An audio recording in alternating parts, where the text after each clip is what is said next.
Welcome to How To with NBU. Today we're going to be taking a look at your tank on the back of your toilet. Here we have an example of what a toilet tank looks like. Cut away so you can see the inside. Right here in the middle we have what's called the toilet flapper. That's what lets the water go from your tank to flush your toilet. Did you know that one of the most common water leaks that our customers have is a leaky toilet flapper? A faulty toilet flapper can leak water at a rate of about 2 to 5 gallons an hour. Not only is that wasting water, but that can cost you money as well.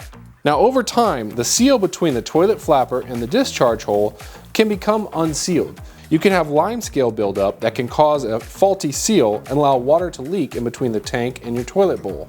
Replacing your toilet flapper yourself is a simple process that only takes a few minutes and costs generally under $10. First, turn off the water to your toilet.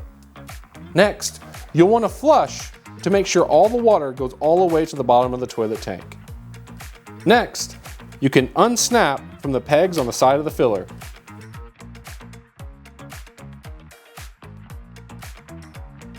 Then, unhook the chain that's attached to the arm of the toilet flusher. Here, you can see that we got two different types of toilet flappers. This is the one we pulled off that snaps into place, while this one will go around the pegs on the filler. First step to replace is seated on the toilet discharge tube. Next, wrap it around through the holes on the pegs. Then, attach the chain to your flusher arm.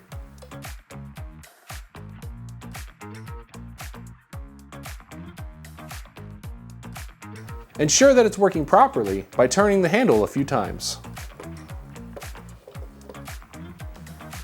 Now, turn your water back on. Now you don't have a leaky toilet and you'll be saving water and money. To find out more about ways to save water, visit nbutexas.com/conservation.